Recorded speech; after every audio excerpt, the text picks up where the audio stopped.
Excellent. So we are now recording, so I will start.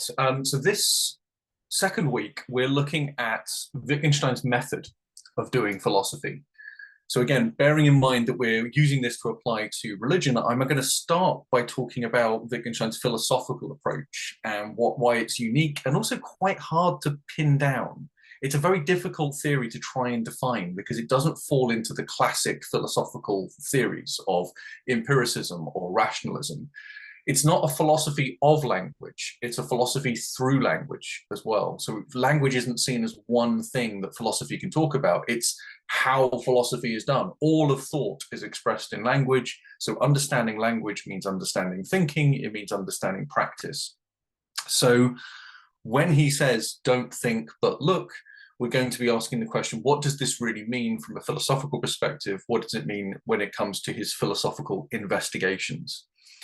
And then in the second half of the session, we'll look at how that applies within religious contexts. We'll draw out some specifically religious examples that come from philosophy, one from Kierkegaard, for instance, using the parable of Nathan and David, but we'll also apply it to, why does the statue of the Virgin Mary weeping lead to us to think about the miraculous in a way that the Statue of Liberty dancing wouldn't? And what does that mean? Why is that? Why are certain semantic symbols charged with religious meaning and why are others not? And that's for us to consider. Again, this is what Wittgenstein is all about. I'm going to say that right at the outset. Wittgenstein's method is, let's get us thinking about this. You are the ones who have to investigate. So when I present these ideas, please do feel free to challenge me. You probably know far better than I do what it is to practice these religious practices and to engage in religious practice in this way. So tell me when I'm getting this wrong or when Wittgenstein is getting this wrong, because we need to understand what is actually leading to this. That's not to say Wittgenstein can't correct us on our own thinking. Hopefully philosophy is always a process of improving our thinking about what we're doing. But it doesn't necessarily mean that we have to change what we're doing. It just means we change how we understand what we're doing. Because again, sometimes we think wrongly about what we're doing. And in fact, we just need to look again and say, oh, that's probably not what I'm doing, actually. That's not why I do this at all. Okay. So just quickly to recap what we covered last time. Last time was slightly tricky, I know, because we were covering an awful lot of ground in a very short space of time. I wanted to do a quick sort of précis of Wittgenstein as a whole, give you a sort of sense of where he was coming from, both early and late periods. We're going to be focusing largely on the later period, so already you can dispense with some of the things that we were thinking about last time. But crucially, what I'm interested in is that part of Wittgenstein's later work that touches upon his ethical thought, on what he cares about when it comes to ethics, because I see religion as distinctly part of that. He has a very religious approach to ethical problems in particular. And this was central to Norman Malcolm's book, which was asking, does Wittgenstein have a religious point of view? Wittgenstein denies being a religious man, but says, I have a religious point of view when it comes to problems. What does that mean? So seeing problems from a religious point of view seems to mean something like viewing the world from the point of view of eternity, understanding things outside of space and time, trying, despite our limited human perspective, to understand what it's like to view the world from outside, to view our lives from outside. And this is A, impossible, but B, necessary. So you've still got to try and engage with it in this way. And this is perhaps what leads us to sort of use these rather imperfect pictures, but at the same time, accepting that every picture is imperfect. Wittgenstein's very clear on this. We use pictures to define our ethical existence. Those pictures are imperfect, but that imperfection is fine. And I briefly picked up this notion, and we'll delve into this obviously in much more detail today, this idea of Wittgenstein's method as one of looking rather than thinking. And I want to pre-warn you now, I have a real dislike of overthinking problems. This is a weird thing for a philosopher to feel or to express, is that thinking is often the problem. Overthinking the problem leads us always in the wrong direction, away from what actually matters. So overthinking the nature of God's quote unquote existence, as we saw in that first warm-up exercise where Kierkegaard said, God does not exist, he is eternal. meaning we can overthink these things. We can start to think, oh, if I deny the existence of God, that means I'm not religious. And Kierkegaard proves that we can deny the existence of God, because just like we can deny the existence of numbers and still use numbers and still understand numbers as distinctly meaningful and possibly the most certain things in life. What is more certain than numbers? And yet they don't exist. That's not what they're for. That's not their nature. So again, appealing to eternity as this way of grounding our understanding, looking to a philosophical viewpoint on religion, which may well not be religion. And again, let's not lose sight of that central question all the way through. And I'm going to ask it a couple of times during this session as well. We're going to be asking this question of, is Wittgenstein describing religion as we understand it, or is he describing something more like a philosophical spirituality? So I call this a misinterpretation of Wittgenstein's philosophy, this idea that what Wittgenstein thinks we're doing is simply looking at how people actually use language and then saying that's what the words mean, that's what the concepts mean. So we mentioned this briefly as an example, but the idea, for instance, of God's will, it is God's will, which means not this is the explanation for the events happening, but rather stop looking for an explanation. That's its depth grammar. That's what it does to us. That's what it brings about. If you look at when people use the phrase, it is God's will, they don't use it all the time for every single thing that happens, even though presumably if we thought about it, it would be every single thing that happens in the world. Terrible things, wonderful things, and totally mundane, mediocre, trivial things would all be God's will. But when do we actually use the phrase? And it's not to say it's incorrect to say that every event in the world is an expression of God's will, but it is to say, look at when people actually use the language. And Wittgenstein does do this. He does appeal to this. So why is he not an ordinary language philosopher? Because Wittgenstein recognizes that there are plenty of languages which are not ordinary. He quite specifically says this, and this is one of the parts of one of the quotes that is often misquoted, where he says, for the vast majority of uses, but not all of them, the meaning of a word is its use in the language. And what he means here is that if you want to understand what a word means, go and look at how people use it. How are people using the word God? How are people using prayer and other ritualistic behaviors in their lives? We're going to look at the rain dance later as a good example of how we can look at it, how it's situated in a form of life. But what we don't do is then say that's the correct approach and we have to correct every other. That's not what that's about. Wittgenstein would just say any use of language is technically a use of language, but it can be misapplied. We can say this use over here resembles this use over here, therefore they must be the same. And Wittgenstein saying, no, look at them. Look at how they differ. Look at the differences between those. Differences are interesting. Very, very briefly, because we're going to come on to this later, the use of effigies. Burning an image of a politician versus burning an image of a politician in order to cause them harm versus burning an image of a politician simply to express anger at their policies. Right? Those are two very different things. People do both of them, but recognizing what is meant by one and what is meant by the other means recognizing those differences. The ordinary language philosopher would say only one of them is correct. Wittgenstein says, no, both exist, both have correctness, but they have correctness within domains. They commit you to something. There's always a double-edged sword to appealing to a context in which you're applying it, because it means it doesn't apply elsewhere.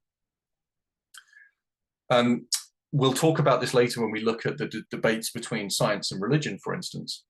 But those people who want to say something like, if you want something absolute, go to a priest. If you want something useful, go to a scientist, right? That's the classic split between relative usefulness. Science is never fully correct, ever. That's not what science is for. It never delivers an absolute. Religion largely only deals in absolute. I say largely, that's not always the case, but in most cases, religion is absolute, just like ethics is. You must not do this. That magical must says there's no excuse here. There's no alternatives to this picture. So these are absolutes that you find there. The difference between the relative and the absolute is a big part of Wittgenstein's philosophy. But what he's going to say is, if you're using things relatively, that comes with a benefit. Science is benefited by this. It means that a single example doesn't refute it. It means it's got strength and resilience. In religion, that's not the case, but it also means it doesn't have to supply evidence. That's not what it's for. That's not what absolute claims mean. And no one's free of this, by the way. Scientists are equally committed to absolute claims. For instance, do I have to have evidence that having evidence is a good thing? Right? The appeal to evidence is itself an absolute faith in the validity of evidence. So no one's free of this. No one evades this as a particular way of thinking, but it's recognizing these important differences between absolute beliefs and relative beliefs. And it's not to deny the value of one or the other. It's to say they both have their home. They can both find a home within different forms of life, different practices, but there's give and take on both sides, argumentatively speaking, strength of the argument wise. So what we're looking for, ordinary language philosophy isn't a million miles away from what Wittgenstein's trying to say, but neither is it absolutely what Wittgenstein's trying to say. Wittgenstein's always more complex than we want to label him, which is problematic, I appreciate. But if you're thinking along the lines of ordinary language, let's look at how words are used to understand what they mean. You're largely on the right track, and we'll look at that in a moment. And then we'll look at, how thinking about things tends to take them out of the home that they have. So if you ask questions like, what is free will? Notice that they won't look at examples of when people, for instance, feel free or don't feel free. Can I suggest to everyone here, and again, you can confirm or deny this, and again, feel free to come in here. Can I suggest that when you feel most free is when you least want to be free? Right? When you feel your sense of responsibility, when you feel the weight of a decision, is precisely when you wish someone would take it off your hands. That's when you feel most free. You will not find a single paper on free will written by analytic philosophers that talks about that. Right? Again, thinking about the sort of metaphysics course, if you think about free will as a metaphysical problem, then where's the ethical problem gone? It's now just a matter of fact. I'm either free or I'm not free. But that's not what an ethical problem of free will was always about. It was about, I have these pressures, but I have these responsibilities. How can I live up to my responsibilities at the same time as recognizing these pressures? Where's that problem gone? Does it just vanish with the metaphysical problem? Maybe, but I don't see any evidence of that. So again, thinking about these things in abstract terms tends to take a concept like freedom or God or belief or whatever and takes it out of its context and then thinks about it at this abstract level and then tries to reinsert it and finds it doesn't fit anymore because the thinking is what has warped it, it's morphed it into something else. And so it doesn't go back into where it was originally from. And good example of this, as we said last time, was Fraser's Golden Bough, which is an anthropological text looking at people's religious beliefs or their magical beliefs or whatever we want to term them, and misinterpreting them, despite the fact that all the facts are there, everything's there in front of us, but we overthink it and we go wrong somehow. We make mistakes about what's really going on. So Wittgenstein's sort of challenge to the anthropological point of view is to just look at how religious beliefs operate. What is it to believe and what is it to act as one believes? I said before, if I say, I feel the eye of God on me, it's a silly question to ask, what color is it? How many eyelashes does it have? But if I feel the eye of God on me, I act differently than if I don't. I just behave differently than if I don't have the eye of God on me. So if I feel the eye of God on me, I just behave in different ways, subtly different ways. It's not about what I think, it's about what I do. It's about my behaviors. As I said, Wittgenstein quoted Goethe all the time. In the beginning was the deed. We have to look at what behaviors people have. But the aim is not to change that behavior. As I said, I'm not here to convert anyone to or from a religion or to make you think differently about your faith. The point is to leave everything as it is, but to accurately reflect it in Wittgenstein's mirror, what he calls Wittgenstein's mirror, which I'll talk about later. Okay, so that's a brief overview of where we're going in this session. But first, here's an interesting thought experiment. This one occurred to me the other day. So Wittgenstein said he would take his student, Elizabeth Anscombe, out for dinner, and he would pay if she would answer his questions. That's the kind of man he was. Difficult, awkward, unpleasant. poor old Elizabeth said, okay, go on then, I'll come with you. And Wittgenstein asked various questions. This was one of them. Why did people once think that the sun goes around the earth? Okay, over to you. Why might someone think that? I'll tell you what Elizabeth's answer was, and I suspect you might say it, but why, how would you answer Wittgenstein at this dinner? He says, why did people once think that the sun goes around the earth?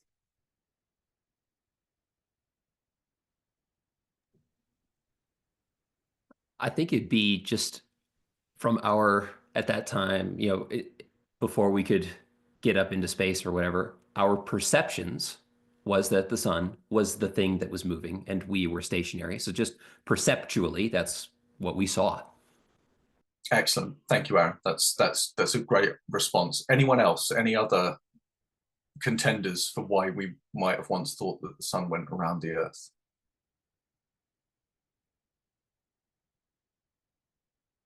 Well, we can consider alternatives, but I'm good. So, Aaron, you've given the perfect answer because, by the way, Elizabeth Anscombe, very famous. Oh, sorry, go ahead. Yep.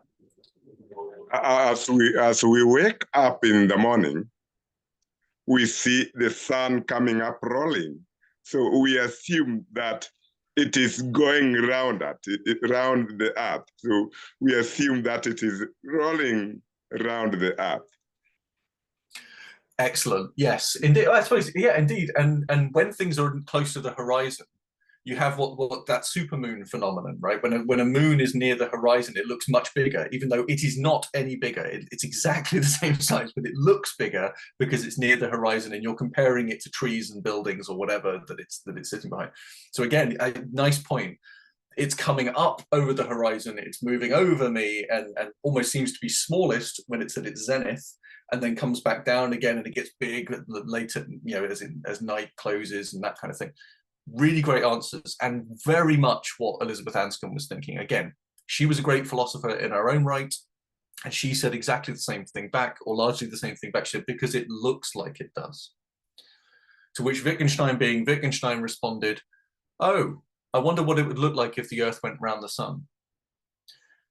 And of course, the point there being the appearance of things doesn't change no matter, based on what we happen to be aware of later. So we might leave the earth, go into space, be able to see the sun from a distance and say, oh, okay, that's a celestial body like this one. Although, of course, we knew that before we went into space, but it was worked out based on an inference of other movements. Basically, we could work out that the sun wasn't moving around the earth.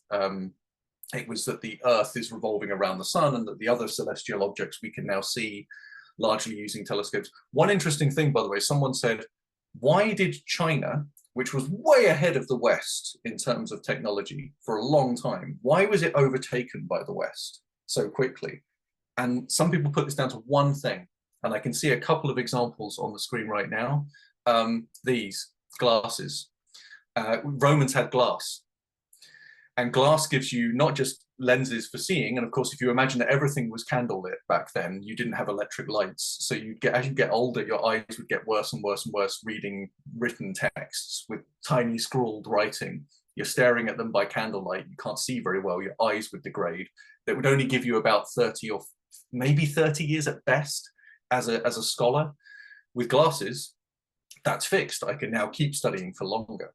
So the argument is that glass helped there, but it also gives you telescopes. It also technically gives you silicon as well. And of course, the development of glass technologies might well lead on to computer chips and so on. So, but the point is that that ability to see celestial bodies further away, so looking still was relevant here, but now it looks like it doesn't follow the idea of the sun going around the earth doesn't follow. We're not the center of the solar system. The sun is the center of the solar system.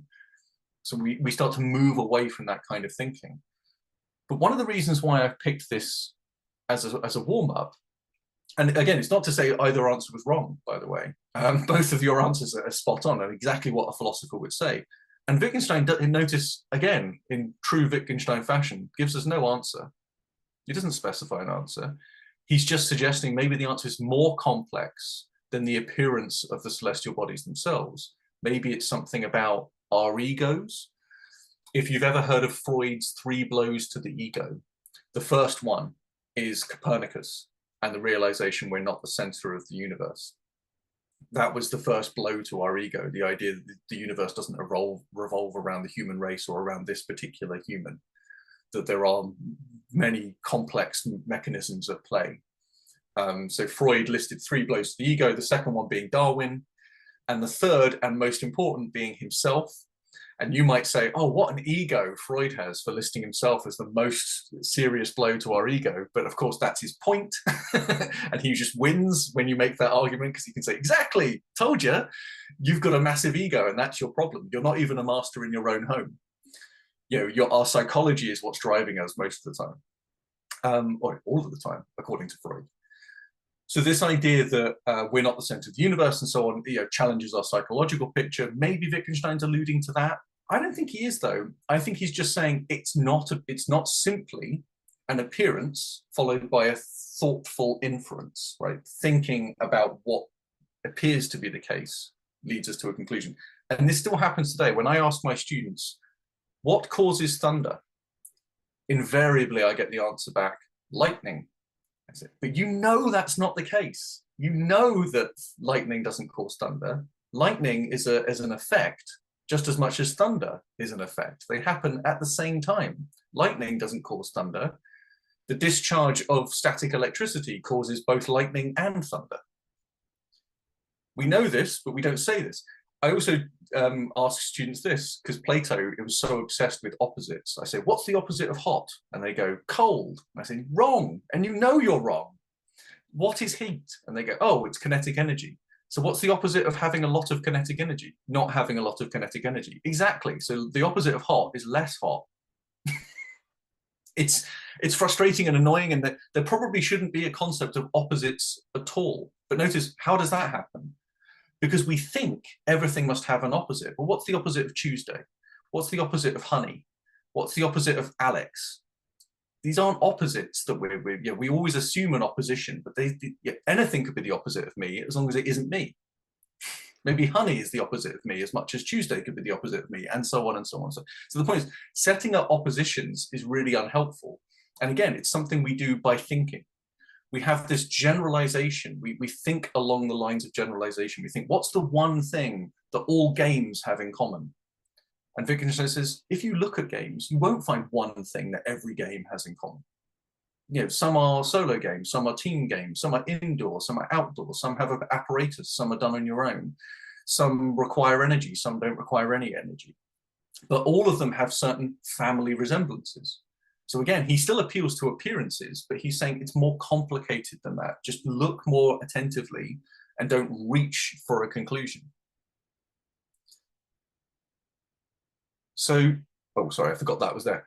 So the idea of what's going on here, why is it mistaken to say it looks like it does? What is Wittgenstein doing differently in his response?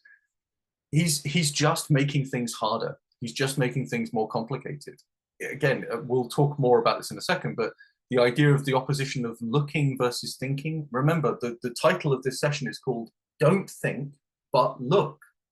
So what's wrong with looking at how things are? Well, Wittgenstein says, well, look, if you keep looking, you'll see that it wouldn't be any different if the Earth went around the sun, because we know that it does, and that's how it looks.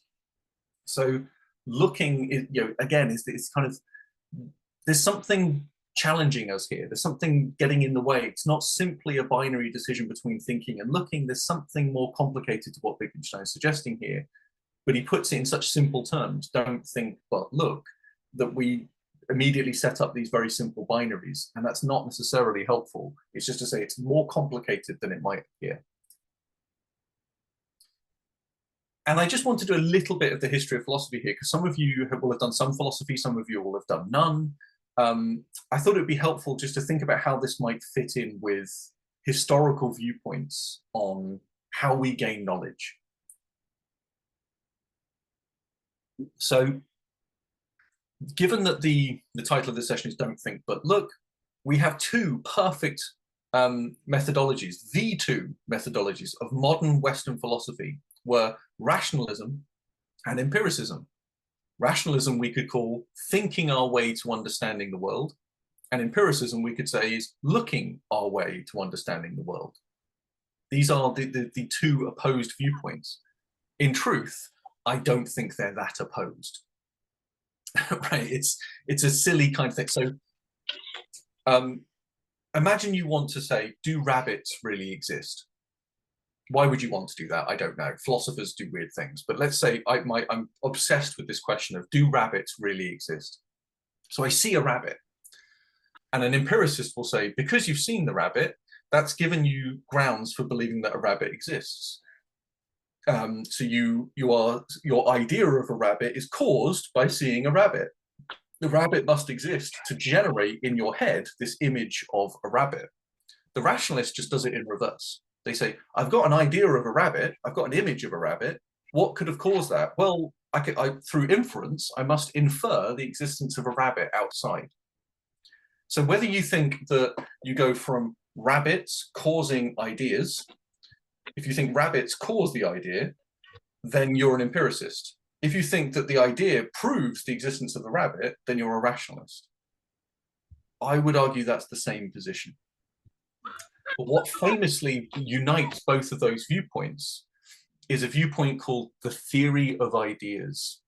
The theory of ideas was such a persistent theory that it lasted pretty much all the way from, I would argue, before Descartes, but let's say Descartes in the 17th century, all the way up to the 20th century. People were still exposing, Wittgenstein's early philosophy was essentially a kind of the perfect solution of the theory of ideas. The theory of ideas being, we only have ideas of things, we don't have the things themselves. In my head is an idea of my hand, but how do I go to the hand itself? Well, I can't, because even if I touch it, I've only got the idea of how it feels. I've got the idea of how it sounds when I click my fingers. I've got the idea of how warm it is when I touch it. I've got the idea of what it looks like and so on, but I never get the hand itself. So it's this kind of skepticism that generates this idea that there's a barrier between how I understand the world and the existence of the world. And that generates skepticism, it generates doubt. And Wittgenstein blew this apart in his later philosophy, because what he is essentially saying is both of these approaches are wrong. They're fundamentally mistaken. He's not advocating empiricism by saying, don't think, but look. He's not even really rebuking rationalism, saying both of them are mistaken approaches to take.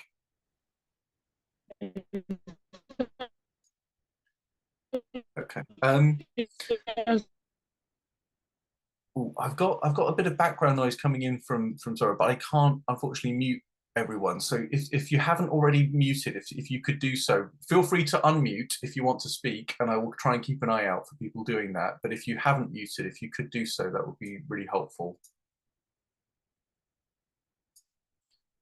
Okay, so the intended meaning behind don't think but look is not to advocate for either empiricism or to rebuke rationalism. It's to offer a completely new way of thinking about understanding the world, engaging with the world. The world exists before us. Wittgenstein essentially dissolves the theory of ideas by saying, your experience of the world isn't private first and public second. It's public first and private second. And one lovely example of this was a woman discovered when she's not that lovely, I suppose, but a woman discovered when she was 67 that she couldn't feel pain. She had a neurological condition, which meant she had no such thing as that inner sensation you feel when you pinch yourself and it hurts. She couldn't feel that. She had no such thing, no concept of pain. However, she did have a concept of pain, because when she touched a hot stove, she went, ow. And she would walk with limp, and she would say, ow, if something hit her. She responded with all of the normal pain. This is why it took until she was 67 before it was diagnosed, because she was having all of the pain behaviors associated with experiencing pain without ever having an inner experience of pain. You might think, doesn't that prove Wittgenstein wrong? No, no, no, no, it proves him right. It proves that all of that stuff that we do, all the meaningful context of pain talk, exists before any experience of pain. The classic idea that I'm describing the pain I feel when I feel pain, Wittgenstein destroys it completely. It's called the private language argument. We will come back to this later. But it is essentially the most important argument, I think, in 20th century philosophy, because it fundamentally undoes all of this thinking. doubt about the existence of the world. A wonderful example of this, go back to Descartes. Wittgenstein reads Descartes' Meditations, where he says, I'm going to doubt everything, absolutely everything I can doubt, I'm going to doubt it, including 2 + 2 = 4. I can doubt that because I didn't make it true. So I can doubt that 2 + 2 = 4 because someone could be tricking me. The person, whatever made 2 + 2 = 4 could be tricking me. It might actually be that 2 + 2 = lemon, right? It's just, I'm just wrong about that. So my whole world, I'm going to doubt it. I'm going to cast everything out of the, so he uses the analogy of collecting apples. And instead of looking for the rotten ones, I just throw them all out, and then I'll put apples back in if I know that they're not rotten. So he wants only absolute certainty to go back in the bucket. So he throws everything out. And Wittgenstein says, how would you throw everything out? Imagine that you doubt your own language. You doubt what words mean. You doubt the existence of French or Latin, because Descartes wrote in both. If you were to doubt language, how would you even form a thought? Like, I think, therefore I am, or cogito ergo sum. How could you even doubt that? You'd have to throw out everything. So you're throwing out language. Okay, well then I'll keep my language. Okay, well if you keep language, then you've got to keep the existence of France, the existence of the Roman Empire, the existence of Roman Republic before that. You've got to keep the existence of Greece and all of that history. So how can you doubt everything? So language covers everything. Once you've got language, once you've assumed language, you've already assumed everything meaningful about the world. So Wittgenstein's point is all of these ways of thinking are mistaken. This is a wrong way to think. You can't throw out all of this stuff and doubt the existence of the world. If anything, it's easier to doubt the existence of your ideas than it is to doubt the existence of the world. This is very kind of challenging to the orthodoxies of philosophy throughout the past, but it's essentially to say we already are committed to an existence. We are committed to a form of life in which words have meaning, we have thoughts. All of these ideas are rooted in a lived form of life that is embedded in the world itself. So this is the error. This is why it's a mistake to take a practice and remove it from its context and then assess it. And so you have James Fraser, who traveled out to different places. I mean, I don't think he went to the Americas, but I think he went to Africa. I think he went to parts of Spain. And he went certainly to Africa, to Germany and places like that, where he saw magical practices, or also these, what he would call like primitive practices. And he saw people behaving in certain ways and interpreted it from his British, semi-scientific, somewhat religious perspective. James Fraser was a member of the clergy at one point. So here he is, this kind of provincial individual going out to other places and saying, what are you up to? And when he assessed their beliefs, he did this weird thing of accurately describing it. As an anthropologist, he did do the first thing right. He described what they were doing. And in the rain dance example, he described exactly how this dance was done and exactly when this dance was done. But then he tried to come up with a why the dance was done. And he reached the erroneous false belief that dancing causes the rain, although the idea that dancing causes rain was their belief. That's what's driving this. They're doing this to make rain fall. And Wittgenstein says, this is just a kind of pseudo-scientific interpretation of the dance that misses its ritualistic or celebratory interpretation. I know that some of you heard me say this last time, but it's worth just repeating this idea that if James Fraser had come back to Britain and had gone to a child's birthday party and had heard them singing happy birthday, would he have reached the conclusion, oh, they're singing happy birthday in order to make him older, in order to make the child older? Of course, James Fraser wouldn't have thought that. He would have thought, oh, they're just celebrating a birthday. Why can't he do that in this case? Because it exists within his form of life. It exists within their form of life. It's a mistranslation, not of, I don't have a concept of celebration. It's just, I've imposed an interpretation of stupidity I guess, like erroneous thinking, false thinking, mistaken thinking. I'm going to make them seem foolish. Again, not necessarily deliberately, just it's easier to make them look simple and foolish and primitive than it is to say, oh, they're just like us. They do the same things as us. So a lack of familiarity. Again, why does it, you know, similar to the, why did people once think the sun went round the earth? Maybe they didn't, by the way. Again, like the flat earth thing, maybe that wasn't a belief that people actually held. Do we know this? Do we know that that's what they thought? Certainly we have theories, and the church, for instance, was very protective of the idea that the earth was the center. But center of what? Again, what kind of claim are they? Are they denying that the earth goes around the sun? Or are they simply saying, we are the center because we are here? If you look at a map, it's usually got an arrow pointing and it says, you are here. I think it's more like that's the interpretation we should offer of the original belief about the sun going around the earth, not the idea that they thought they were denying some other claim. Of course, they then had to deny the claim when it came along, because what it was saying was, oh, you're saying we're not here. Oh, no, no, no, that's not the case. Or rather, you're saying that we're not important. And again, the rejection of that viewpoint can be based on things other than we think it's scientifically false. One of the things that annoyed people, speaking of the three blows, Darwin, when he discovered that we were descended from apes, as many people believe and some people don't still today, but the idea that we descended from apes was shocking to people. But you know what was even more shocking? Darwin's discovery that the female of a species can be larger than the male. That was the most shocking thing for people of his day. They hated that idea. The idea that males could be smaller than females was shocking and upsetting. There was a good example of this where it was a barnacle.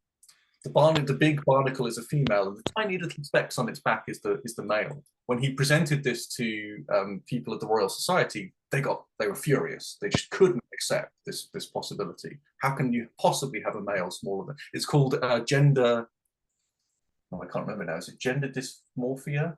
No, that's not it. It's gender. I can't remember. Anyway, the idea of one gender having to be large. Oh, sorry, Aaron, did you want to? Is it dimorphism? Dimorphism. That's it. Thank you, Aaron. Yes, dimorphism. I can't remember. Anyway, one of those, and this idea that yes, the male is usually larger. And so there was this sort of expectation that it would be the case. But again, so what are they opposed to there? It's not the fact that he's claiming that these species exist. It's something else. It's something that, you know, Wittgenstein says sentences that express feeling are usually said with feeling. And I suspect that the people who were angry about this expressed it with feeling. That cannot be true. Get out, you know, that kind of thing. So it wasn't a scientific objection, it was something else. It was like what we were talking about before, like the burning of an effigy can be is pseudo-scientific if you're trying to hurt the thing that you're burning.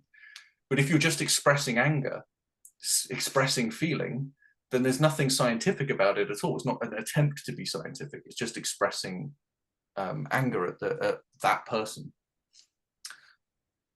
So the idea that there's factual errors going on here. Fraser's own account is missing out certain facts that he himself notes. Wittgenstein didn't perceive these dances. He just read the account that Fraser himself had given and said, but that doesn't match what you've described. What you've described is people dancing at a particular time of year, like a birthday, for instance.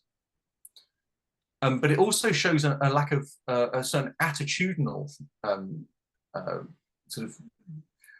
There's an attitudinal problem behind what Fraser's doing. The attempt to explain others or explain away their practices. Again, I see this expressed all the time. I have students who might say something like, oh, I can explain why people believe in God for psychological reasons. And I say, I can explain why people use psychology for psychological reasons. That doesn't mean that we should stop, presumably.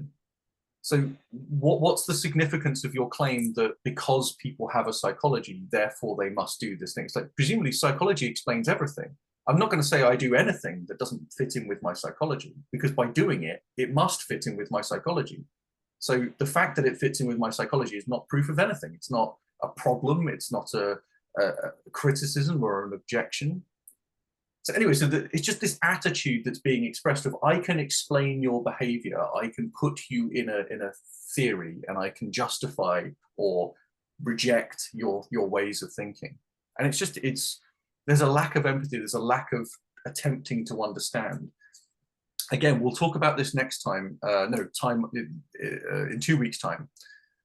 Richard Dawkins debated a 15-year-old. Richard Dawkins went into a faith school and argued with a 15-year-old, a Muslim boy, about why he believes what he believes, as opposed to believing in evolution. And Richard Dawkins delivers his scientific hypothesis, and the boy says, I get it, great, that's science, totally understand, very, very valuable, and carry on with that. You do that. But when I read the Quran, I'm not reading it as a textbook on the nature of evolution. I'm reading it because it tells me the right things, the true things. So he's making an absolute versus relative statement again, going back to that distinction between the absolute and the relative. And Richard Dawkins only understands the relative and cannot understand the absolute. The boy understands both. So I argue the boy absolutely wins that debate hands down, because he's able to, again, this point about having a broader view, a world view that can encompass different pictures. Richard Dawkins cannot encompass this, even though he himself expresses that. He expresses the value of science. Is that a scientific belief, that science is valuable, that science will explain things? Is that a scientific view? Presumably not. It's an attitude. So the boy is expressing an attitude of understanding that in order to get the right truths, I have to read the scriptures. In order to understand what's correct scientifically, I'll read your scientific text. But if that means that I have to give up this, then I'm not going to. I would argue you don't have to give them up, and that's what we'll come to when we talk about the dispute between science and religion. But I think there's something underpinning what Fraser's doing here, which is this kind of diminishing of others. It's the rejection of other people's views on the basis that they're making mistakes.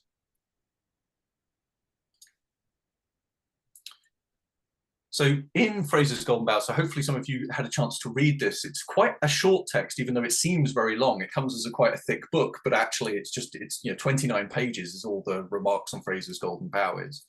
On page 4, I think it is, Wittgenstein says, burning in effigy, kissing the picture of a loved one. This is obviously not based on a belief that it will have a definite effect on the object which the picture represents. It aims at some sort of satisfaction, and it achieves it. Or rather, it does not aim at anything at all. We act in this way and then feel satisfied. Remember my point about does philosophy make progress? Well, Wittgenstein says, if I scratch an itch, have I made progress?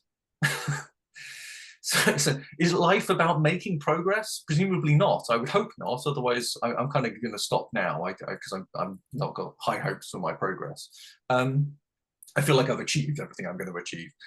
But this idea that we are getting satisfaction from this is quite right. And by the way, if we replace burning in effigy or kissing the picture with something more like prayer, I imagine many of you have heard this phrase before. Every prayer is answered and in the order they're given.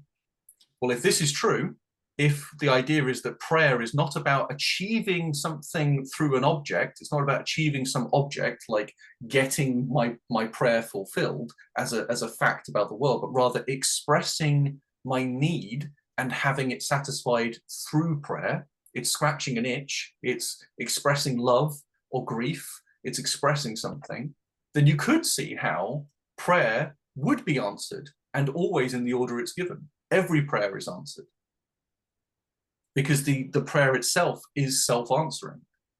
I'm expressing a need, and through that expressing, I'm being satisfied. I'm satisfied by the expression itself. Like if I cry, it's not to make my leg feel better. I'm crying because my leg feels bad. The cry is satisfying what the cry is meant to do, but the crying is not medicine.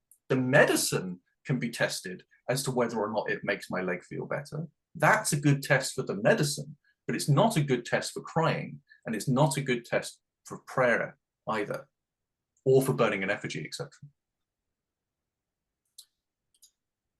So I apologize for these examples. I've realized there's a lot of politics going on at the moment, in particular with the first one. I'm not anti-Trump, but these people obviously are. I'm not pro-Trump either, by the way. This is Liz Truss, by the way. You can maybe make out the lettuce on her shoulder. Some of you may have heard this story about how people were wondering if her prime ministership would last longer than a lettuce. She lost, by the way. The lettuce lasts longer than she did as prime minister. Yeah, it was the least successful prime ministership of all time, although she will not admit it, which is possibly why this is driving people mad and making them very angry. So the point here is one objection that has been raised to Wittgenstein is that he is saying something along the lines of, when people do these sorts of things, burning in effigy, or I don't know, creating little figures and then stabbing them, or kissing a picture of a loved one, or doing a rain dance, that kind of thing, all of these practices, it sounds like Wittgenstein is saying, oh, they're never done in order to work on an object. They're never done scientifically. And Wittgenstein's not saying that. There are some people who do these things in order to bring about a circumstance. So some people do burn effigies in order to harm those represented. Some people do that. And that is what Wittgenstein would call pseudoscientific or superstitious thinking. It's superstitious in the sense of crossing one's finger or touching wood to avoid harm, right? Or avoiding black cats, or having a four-leaf clover in one's pocket, or keeping a rabbit's foot. All of these things are seen as having an outcome. But that doesn't preclude the use of effigies in order to express anger, because I also recognize the existence of people who do this stuff not to bring about a set of circumstances, but precisely to express their desire for those set of circumstances. So Wittgenstein points out that the very people who stab these effigies also prepare for battle. Why? If you thought that stabbing the effigy would end your enemy, you wouldn't need to then prepare for battle. But the stabbing of the effigy is often part of the preparation for battle. So the point is that these things exist side by side. They can be parallel beliefs. Some people can be superstitious. Some people can be more religious. As in, by religious, what I'm trying to get at is this non-superstitious expression of something. So expressing faith or belief or love in a way that is a meaningful gesture and is self-fulfilling. It's not a means to an end, it's an end in itself. That's what I'm getting at. There's a distinction here between doing something as a means to an end and doing something as an end in itself. And of course, it also, by the way, there is a third possibility. It could be that the people who explain their burning of effigies as an attempt to harm the person they represent are simply mistaken about their own beliefs. And this is the least popular thing you can say these days. It's a very unpopular view to suggest that people can be wrong about their own beliefs. But as I touched on last time, people absolutely can be wrong about their own beliefs. But you don't have to impose a way of thinking on them. You can just ask them. If you were to say something like, why do you pray? And someone said, oh, I'm praying because I want the war to end. And I say, well, didn't you do that yesterday? Yes. Then you must be wrong. It's not working. Stop doing that. Instead, why don't you don some armor and go and fight? Or why don't you give money to a charity that ends wars? Or why don't you do this? Why are you praying? And they might say, well, okay, well, I don't know, actually. Whatever. Yeah. I would suggest something like this. Can I suggest to you that your prayer is just to express grief that the war is happening and that you are desperate for it to end, but you don't think the prayer is going to bring about the end of the war? You're just expressing a desire for the war to end. And they might say, yes, or they might say, no, you're wrong. I'm doing it. It's only worth doing if it does bring about the end of the war. It's not worth doing if it doesn't. In that case, then I would call that arguably a superstition. And I would say there's nothing religiously significant in it myself. And again, you can shoot me down on this, you can disagree with me. I welcome those disagreements because I could well be wrong. And I'm actually on the veering towards the side that I am wrong, by the way. But the idea that people can be mistaken, because I can absolutely imagine someone saying, when you asked me why I pray, I think I gave the answer I gave because I was imagining that that's the kind of answer you were expecting. I imagined that the question was a leading question. It led me to think that I had to give a good reason. And I couldn't just say, go away. I pray because I pray. That's it. Why do you laugh? Do you laugh in order to make something funny or to stop it being funny? Do you cry in order to stop the pain, or do you cry to express pain? Again, you can have all these behaviors without having to see them as something in order to.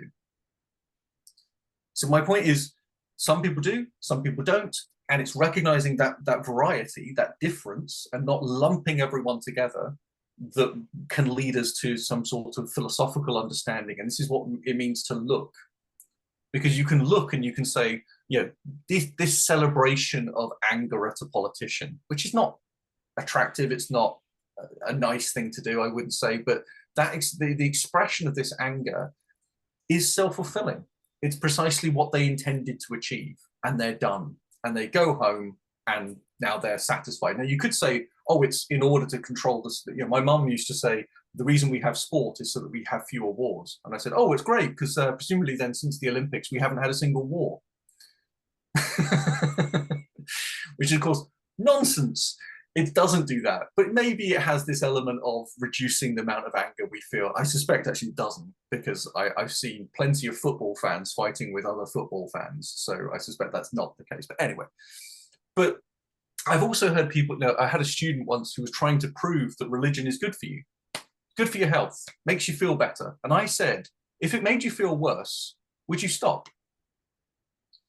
If religion was bad for you, if it proved that you were you became less happy through religion, it led to health problems, it made you less healthy, less intelligent, less what, would you stop it?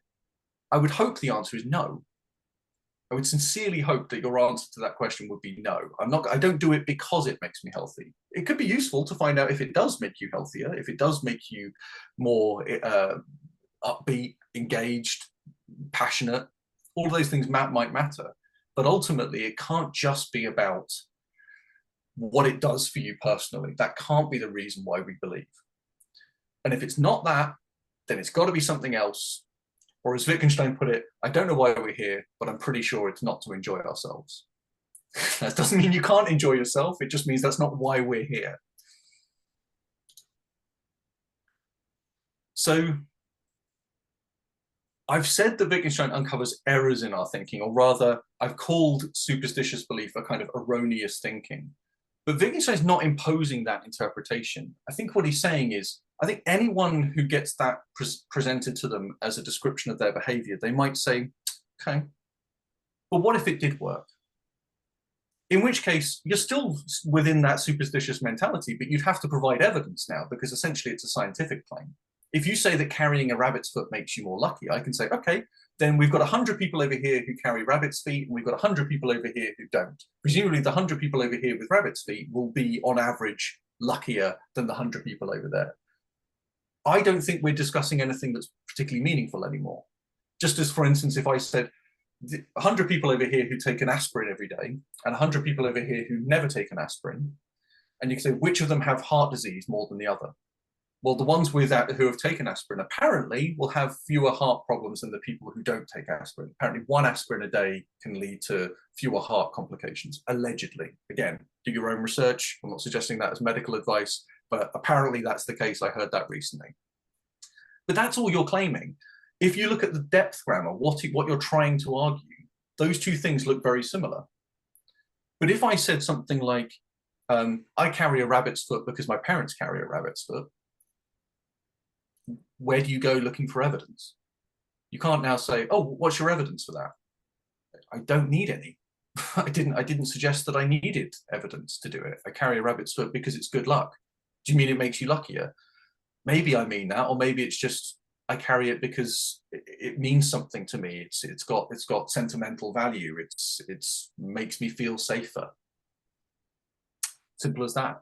It doesn't have to. It's just expressing a need to have a rabbit's foot. That's not. It doesn't have to go beyond that. It's a difficult case, that one, because it's so wrapped up with the superstition. But it's perfectly possible that someone could just express a need by having a rabbit's foot. So whether a practice is ritualistic, what I might call ritualistic, or even religious, or whether it's pseudo-scientific, can be disclosed but not imposed. And by the way, they have had superstitions prove to be effective. So for instance, don't walk under a ladder is a classic example of a superstition. I would argue there probably are better health outcomes for people who don't walk under ladders, but go around them instead. I bet you that's better for you. I would imagine not walking on cracks. I don't know if people have heard this before. Don't walk on a crack in the pavement. I suspect that probably comes from times when people would walk on cracks and potentially fall down manholes. So again, we have concrete manholes in the UK. I don't know if people have them elsewhere, but you can go straight down a drain on some of them. In fact, I just passed one in Cambridge recently where there was a collapsed manhole, and I thought, I hope no one was standing on that when it went, because they would have just gone straight down into a drain, about 3 feet. They wouldn't have gone very far, but still. But there's a kind of sense to that. So again, there may be justifications for this. I'm not saying that superstitions are all false, but I'm saying if they're true, they probably just become science, which doesn't make them any more religiously significant. It just makes them more scientific, more accurate, more believable. But his approach here is entirely, I would argue, descriptive, not prescriptive. He's not telling you how you should live or what you should think. He's telling you what you do think. He's presenting it to you. As I'll say in a moment, he's presenting it to you as if he's holding up a mirror and saying, see, AI is doing this for us at the moment. Very interesting, right? That AI reflects our thinking back at us. So when AI says weird things, we realize, oh, that weirdness just comes from the weird things that human beings say to other human beings, because the AI is trained on the things that we say. Isn't it odd that it says this? Well, that's because it's odd that we say it. But we're the odd ones, not the AI. The AI is just a reflective mirror. It's either a perfect or an imperfect mirror. But Wittgenstein's point is nothing is hidden. There's no mysteries to this. You don't, in order to understand religious belief, really good example of this, there was a philosopher after Wittgenstein called J.L. Mackie. J.L. Mackie came up with an ethical theory called error theory. He argued that all ethical claims are false. Murder is wrong, false. Murder is perfectly fine, false. Right? So any claim about the nature of ethics, it's false. It's not a true statement. There are other people like myself who make the same claim. I think moral statements are closer to shut the door or boo, don't do that. It's essentially a command rather than a description. I'm not describing something, I'm telling you to act a certain way. If I say don't hit your sister, what I mean is boo to hitting sisters. Don't do that. It's not an attractive thing to do. But Mackie's saying something slightly different. He's saying they are false, logically speaking. That there is no truth to them. It's not that they lack either truth or falsity. It's that they do have truth or falsity, but they're all false. And so this is called error theory. And what he says is basically it's weird to assume that something very familiar to us, like ethics, if you saw me punching a child, you would know it was wrong. You wouldn't have to go, oh, I wonder why Alex is doing that. I think I mentioned this last time, but maybe I've got it on my brain, punching children. I promise you I don't hit children. Anyway, if I was hitting a child, you would know I was doing something wrong. So there is this kind of immediate familiarity about wrong acts. When you see a policy you don't like, a political policy that you think is morally wrong, you don't go, oh, let me just check why that's wrong in my big book of morality. Right? You say, oh, that feels wrong to me. That looks wrong to me. That's an ugly behavior. I don't like that. Wrong. Boo. Right? The fact that it's so familiar to us, the fact that we can reach those conclusions and know right from wrong instantly, means that it can't possibly be that morality depends on knowledge of something that exists out in the ether. It can't possibly be that the truth of moral questions is hidden from us, because it's already perfectly open to view what is right and what is wrong. There are some times when we're not quite sure. I don't know if that's right. I don't know if that's wrong. There are sometimes issues like that. very rarely, the general rule is, I see something wrong, I know it's wrong. I see something kind, I know it's kind, I know it's good. As Simone Weil puts it, Plato puts it, no one does evil willingly. Or as Simone Weil put it, the desire for good is itself for good. What Plato meant by no one does evil willingly is that no one thinks this is the wrong thing to do, now I'll do it. They think this is the right thing to do, even if they're wrong, or even if other people might think it's wrong. But when other people think it's wrong, they're not doubting, could that be wrong, or is that right? They know that it's wrong. The classic example he gives is an uncle kills his nephew so that he can win the throne, pushes him down a well. And obviously the people hearing this story all think it's wrong. So tick there, we know that it's wrong. But the person who did the killing, well, they didn't think it was wrong. No, they thought it was right, because they thought that they could win the throne, and that's a good thing. I will be on the throne, that's good for me, and what's good for me is good. Right? So that's where they're thinking. So no one does evil willingly, not even the people that we think are doing evil. Simone Weil puts it a bit more positively. She says the desire for good is itself for good. What she means by that is, if I desire a hamburger, I don't have a hamburger. But if I desire good, I have good. It's a self-fulfilling desire. Kind of a beautiful idea, kind of a lovely, and because she wants to have a faith based on certainty, she says. She wants to have it. And again, this is why Wittgensteinians are drawn towards Simone Weil as a theologian, because what she's saying is, this is something we can establish truths that give us faith, not forcing ourselves to believe something that we don't know to be the case. We can take what we already know and we can go from there.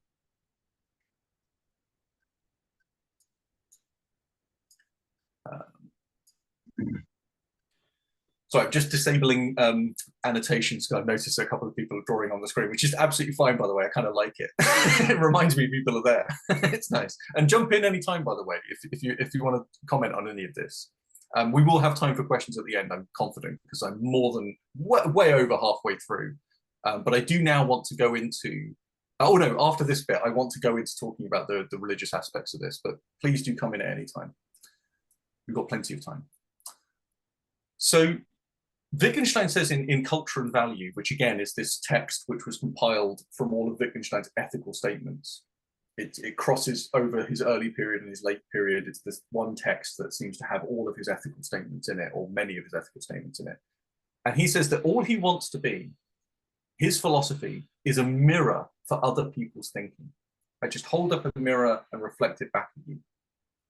And interestingly, there is something telling about that. I've said that he doesn't want nothing to happen. He wants something to happen. And we can be surprised by our own thinking. As I said before, if I tell someone, maybe this is why you're praying, they have to agree with me in order for it to be the truth. They still have to say, oh, yes, that's true. I'm not imposing that interpretation. I'm just saying, could this reflect back better what you're thinking?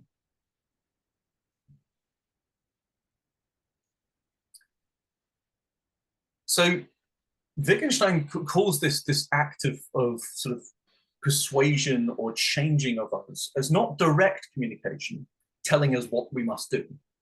You know, philosophers telling us this is what it looks like to think a certain way.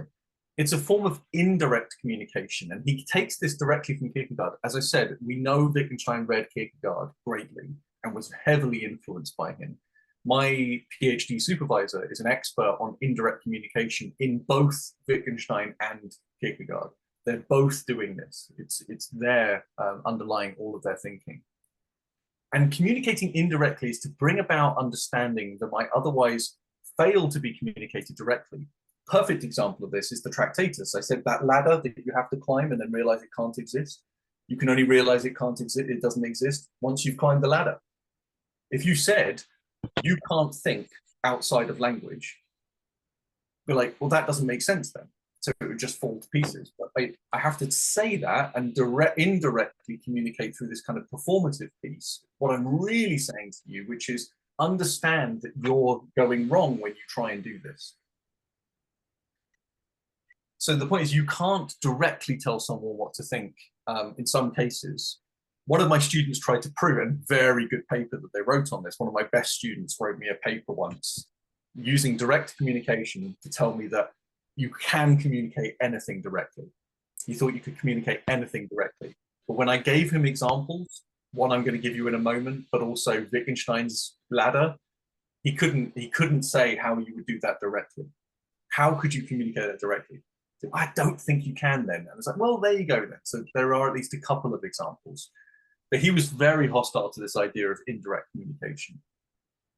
A lovely example of this is Kierkegaard writes in pseudonyms. Johannes Climacus, John of the Ladder. Notice, by the way, the ladder again. Johannes Climacus, John of the Ladder. Johannes de Silencio. There's various other little, different pseudonyms that he takes for himself. He also writes a book called Either Or, where he's the author, but writing in pseudonyms, and then has characters making up different parts of the story who then read stories written by other characters.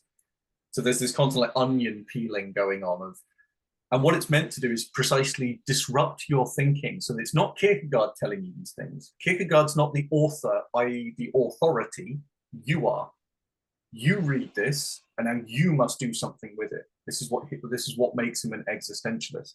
He's forcing you to confront something and understand it and become the philosopher. You are being encouraged to philosophize, just as Wittgenstein does with investigations.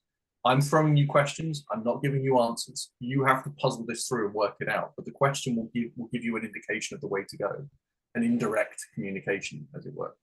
Wittgenstein wrote once, "A good and serious philosophical work could be written consisting entirely of jokes or questions." He put all questions in brackets. Now, he did the latter. He did not do the former. He didn't really like humor very much. But what he was getting at by jokes was jokes operate in a certain way. They play with the boundaries of language in these very interesting ways. He likens it, he says, what is it like when someone doesn't get your sense of humor, when someone doesn't understand a joke? He says, it's like if I threw you a ball, expecting you to throw it back and we'd start a game of catch. But when I throw you the ball, you take it and you put it in your top pocket. That's what not getting a joke feels like. It's just like someone's taken the joke that you've thrown them and just gone, what? So the reason that he uses this, it's like, for instance, there's a lovely rule in English, which is that we say big blue buckets. We don't say blue big buckets. Why? No idea. But if you play with that, it's funny. I had a student who came to my first philosophy of humor class, and he was in his 60s. And he said, when I was a kid, my father ran a menswear shop, and he would say, we've run out of green men's socks. And it would always make me laugh. And I said, is that because no green men ever came in your shop? And he went, that's why it's funny. He didn't get the joke. For 50 years, he hadn't understood that joke.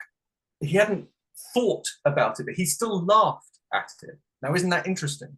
He could get the joke without understanding the joke. I think that's a lovely feature of humor, that you can get something. Really lovely example that some of you might be familiar with. At the Oscars, not the last one, I think, but the one before, Will Smith slapping Chris Rock. Will Smith laughs. He laughs at Chris Rock's joke. Then he looks at his wife, realizes what's been said, and then goes and slaps him. But the first reaction was laughter, because it was funny. It had the meter of a joke, and it set up a joke, and his physical reaction is to laugh. There's plenty of jokes I laugh at, and then I think, why is that funny? And I have to think about it. And I don't make it any funnier by thinking about it, by the way. I often joke at the start of my philosophy of humor classes, the unexamined life might not be worth living, but the examined joke is not worth telling. And that is definitely true. I do not tell you any jokes that are funny, except that one, maybe. But yeah, there's one very funny philosophy joke, and I'll tell it to you another time. But we haven't got time, unfortunately, so we'll move on. But the idea here is that indirect communication is this way of taking that kind of implicit rule structure, all the stuff that we don't know is explicit, that exists because we're familiar with it, but we can't see it. And it shows it in a mirror. It presents it to us in a way that we go, that's the rule we're following. Very, very briefly, actually, I will give one example. In philosophy of sport, I often talk about the difference between cricket and baseball in one particular respect. In cricket, if you if a ball bounces and you catch it, that's catching off a volley. It means the person is not out. Same in baseball. If the ball bounces when you catch it, it's not out. You have to catch it before it hits the ground. In cricket, if a cricketer catches the ball off a volley, they declare it. They hold their hand up and say, no, it bounced. That wasn't a catch. Or at least that's generally speaking what the rule has been. In baseball, if you catch off a volley, you say, yeah, they're out. you say, no, definitely a catch, definitely out. And some people said to me, oh, that's because cricket is more gentlemanly, because it's British. And I said, no, definitely not true, because LBW, leg before wicket, if you know that it wasn't LBW, you still go, hey, as if it was. So the point being that there's something else going on, something a little bit more subtle. But there is something like that idea of the implicit rule of what you can and can't do within a sport. And I can't tell you what the answer is, but I suspect it's something like in baseball, you're thinking of your team. In cricket, you're still thinking of yourself. Cricket still has batting scores, right? My individual score, I've got to do well. People tend to come out one at a time. There's one bowler, there's one batter, sorry. And then there's the team fielding. So there's this emphasis on individuals more than there is an emphasis on team. I think that's probably the biggest difference between cricket and baseball, and the reason why baseball, they don't declare a catch off a volley. But that has to be shown. No one sees that unless you hold up a mirror and says, oh, look, this is where philosophy can be effective in showing people, just like comedy does as well, by the way. Observational comedy works in exactly the same way. Isn't it funny that people do this? And you hadn't thought about that beforehand, but you agree. It's true. That is how people think.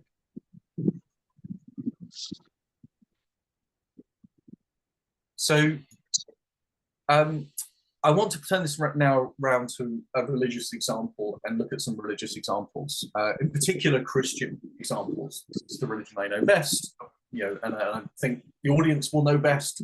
So we're going to focus on Christian beliefs, but I think this would apply in other contexts as well, not least because this is an Old Testament example anyway.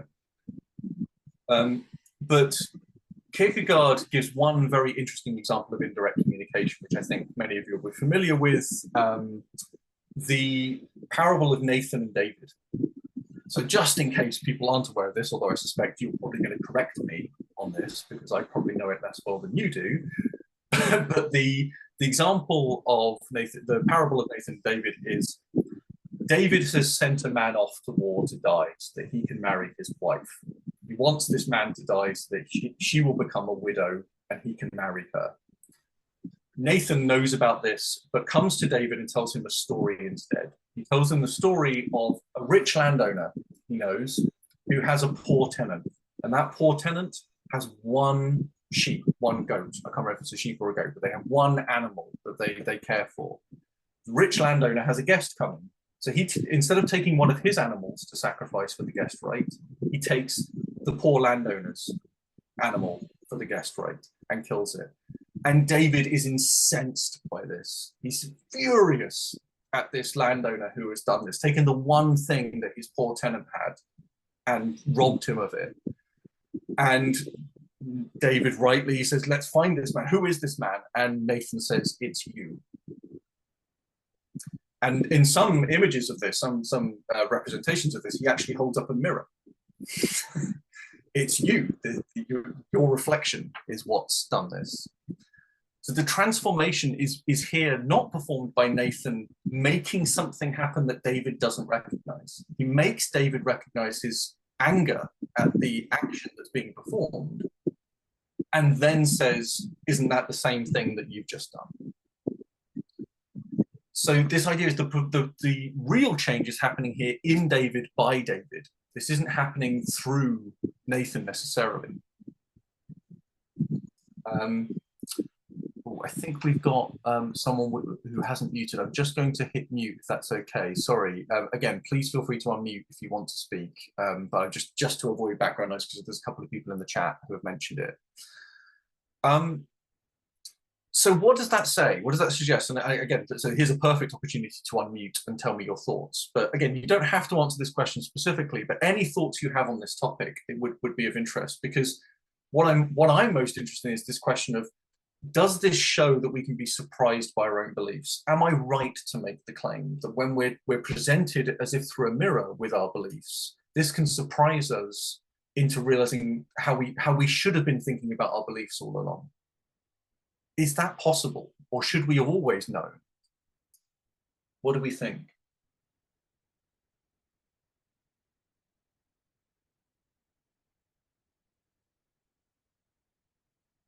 Again, anyone who can't speak as well, please feel free to use the chat as well. I'll keep an eye out for any messages going in the chat if people would rather present their answers that way or their thoughts. Aaron. Yeah, it does seem that what Nathan is trying to do is maybe help David prioritize the beliefs that he does already have. Because as you say, if he had just gone in directly with the rebuke, David would have gotten defensive. And so I don't think that David changed any beliefs that he had after having heard the story. It's just that now he has, I don't know, maybe Nathan's got in from the back door and has helped David arrange his beliefs. And then now that he's already inside and the beliefs are properly arranged or prioritized, now he can present the situation. So I don't know that it's being surprised by his own belief as it is being pre-prioritized so that you think about it correctly. Good. Yeah. So I mean, there's certainly this idea of being complicit, right? You have to be complicit. You may not be the one bringing it about, but you have to at least be complicit. And interestingly, of course, looking at this from Nathan's point of view, he has to know that David is willing to be complicit in this as well. Right? There's a shared understanding here. If Nathan knew that David was just an immoral man, just a horrible human being, he wouldn't have done this. He would have just rebuked him and then left, presumably very quickly. But if he thinks, this is what will change him, this is what will bring about change, then there's this recognition, again, very Wittgensteinian, this idea of shared public meaning. The public exists first. We don't exist in our little isolated bastions, not able to understand each other. We exist in a public shared forum of ideas. We know what it means to understand these things. He knows what will trigger this, right? He knows that if he talks about a landowner who is one of his subjects harming another of his subjects, he can become paternalistic and angry about it. Well, here you go. I'm going to throw that paternalism back at you. Now you've got to be paternalistic about yourself as well. You're not being a good ruler to yourself. And yes, absolutely. So I think there's this element of complicity. There's a wonderful Greek notion of the medio-passive. I don't know if I mentioned this last time, if this came up, but the medio-passive is, it happens to you, but it also happens by you. I think I've mentioned, I may mention creativity as one example, but also getting married as another example. So when you're married, it's something you're doing, hopefully, but it's also something that's being done to you as well, because my grandfather, who was a Methodist minister, would marry people. He would officiate the marriage, so he is marrying at the same time as they are marrying. So it's an involved process. So, and it's also, by the way, an example of performative language. It's not a description. I now pronounce you man and wife. What's that describing? What's that articulating as a description of the world? So again, it's not descriptive. It is, in this case, prescriptive. It's an act. It's like a moral statement. You are wrong, or in this case, it is you. There's performative behavior going on here, not descriptive behavior. It's not him, right? It is you. Is precisely to draw an analogy. It's to do some work. It's not just to say that person I described is you. It's like, how is that me? I'm not a wealthy landowner who has a poor tenant who I stole from. Oh, right, I see what you're saying. It's an analogy. So again, you have to recognize that there's an understanding of analogies going on here as well.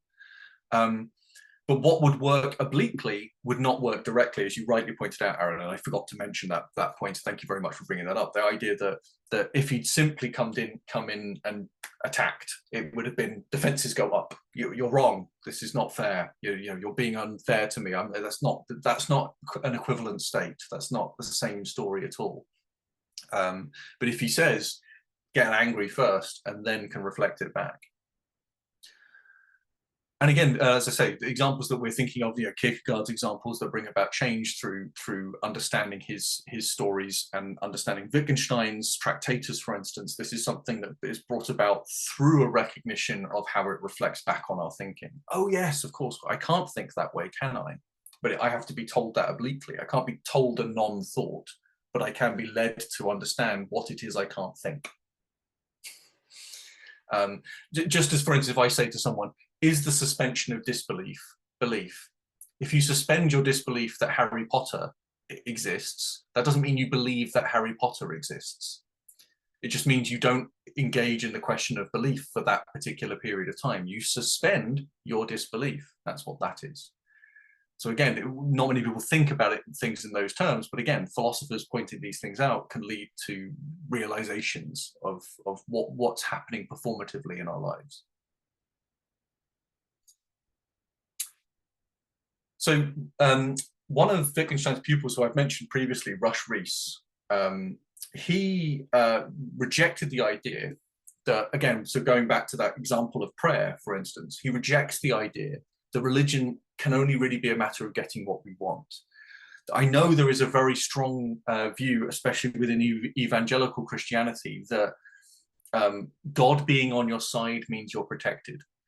But what Wittgenstein wants to argue, and again, you're welcome to argue back, but what Wittgenstein wants to argue is that the sense in which we're perfectly safe is that sense I mentioned last time of the feeling of perfect safety, meaning that feeling that that whatever happens, including all the bad things, everything's okay.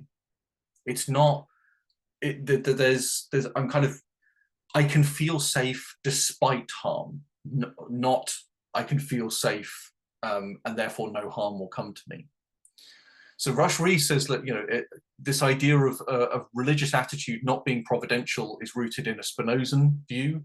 Again, I've said Spinoza is harsh, very harsh as a philosopher. He expects an awful lot of us, perhaps way too much. I would say Wey is similar. Her idea of the equilibrium, idea that when something bad happens to us, we want to be compensated. When we do something good, we want to be thanked. She says, if you're Christian, you have to throw that away. So it's just about recognizing that we are subject to necessity, which is exactly the same view that Spinoza expresses. So again, are we talking about religion here, or are we talking about some sort of philosophical spiritualism? Again, the examples I'm appealing to here are now quintessentially philosophical. So our question now is, does this tally with what we understand to be religious? Because Rush Rees explicitly states that that's what he's doing. He says, if the threat was, believe in God, otherwise I will blast you, Rush Rees says, I should hope I would have the decency to say, go ahead and blast. Right? That if that was the relationship of, in order to be safe, I must believe, then the inversion of that is to say, unless you believe, you're not safe. If you don't believe in me, I will destroy you. And that feels like that's not something I need to commit to for religious reasons. It might, however, be something to commit to for other reasons, i.e. for safety. I also like not being blasted, by the way. And again, as Rush Rees says, I should hope I would have the decency to say, go ahead and blast, meaning I might not have the decency to do it. I might be too afraid. But fear, presumably, is not enough of a religious reason to believe. Fear of one's destruction at the hands of God. We want it to be something more than that. And the one religious example that I thought of that I would appeal to within Christianity was the sorting of the sheep and goats in Revelations, where people say, but we believed in you. And God says, but you didn't do anything. You didn't act in a way that was that was consistent with belief in me. You didn't help others. You didn't treat others as yourself. You didn't go out to others. So no, you are a goat. You are not a sheep.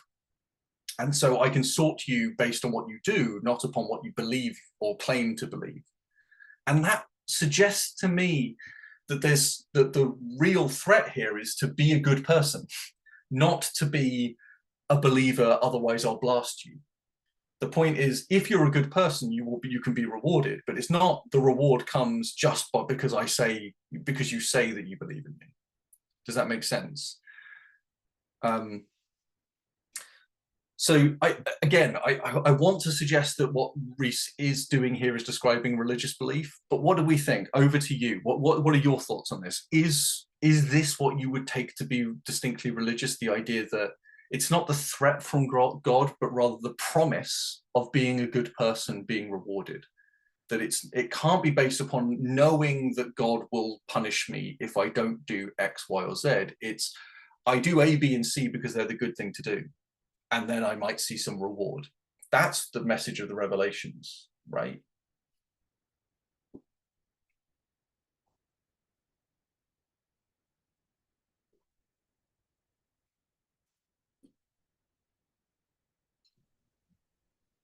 If I may just ask a clarification question. So for Rees, then, the religious component is not simply a like a mental assent or just having a belief. And I guess even for him, having simple motivations like self-preservation. But for him, the religious is, well, yeah, I guess maybe this is my question, which is when he's talking about the religious, I'm not sure what he means. Yeah, I don't know. I'm not sure what Rees means when he says what we're appealing to is religion or the religious attitudes. What does he mean by religious attitudes? Good. So I think he's referring to something like this philosophical notion. And again, so I suppose the question I'm asking is this: does this heavily philosophized version of religion, it is heavily philosophized. I can't pronounce that word. Philosophized. It's heavily philosophized. Is that version of religion an accurate reflection of what religious people believe? And so this idea of giving oneself over to necessity. So for instance, you could imagine someone, and there is of course the prosperity gospel, right? Very popular at the moment in the United States, the idea that basically if I pray hard enough and I see my stocks going up, I'm obviously praying the right way, so I'll keep doing that. Whereas if you were giving away all your stocks, selling them up and giving them to people, or rather, I'm only earning extra money so that I can be more charitable. If I gave away all the stocks, they couldn't grow. The growth is what I'm going to give away to people. I engage in a mentality of this is about benefiting everyone, not about the benefits to myself. If that was the mentality, then you might say, come Revelations time, they're going to be put in the sheep as opposed to the goats group. And my point, so it's a little bit like I mentioned Pilgrim's Progress and Wittgenstein's view of Pilgrim's Progress. I think Rush Rees is expressing a similar idea that if God sets up obstacles to Christendom, the Christian has to go through in order to get to Christendom, if he sets up those obstacles simply to make it hard for him to get to Christendom, then it's an ugly story and it's horrible and it's vile and it's monstrous and it's cruel. If, however, those obstacles exist in order, just on the route to getting to Christendom, then it's a beautiful story of overcoming and perseverance and faith and hope and, triumph and so on. So our interpretation of the act has to be fundamental. If I'm doing it in order to be rewarded, or if I'm doing it in order to not be blasted, then that can't be a basis for faith. And that's the point, I think. It's like the grounding has to be, my faith is not based upon the rewards that I receive.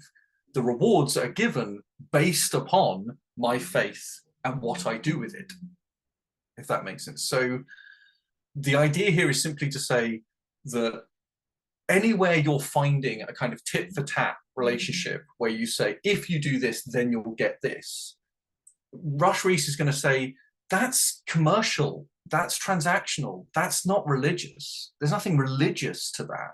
That's not to say you can't be given those rewards. It's just to say you can't be doing it for the rewards. It can't be the basis of your faith.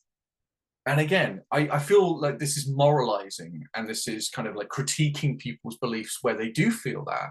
I don't even want to attack prosperity gospel. Again, if it's true, maybe that's what it's all about. And again, that needs to be something we consider. And again, this is why I'm posing this question. If prosperity gospel was true, clearly I'm not doing it right.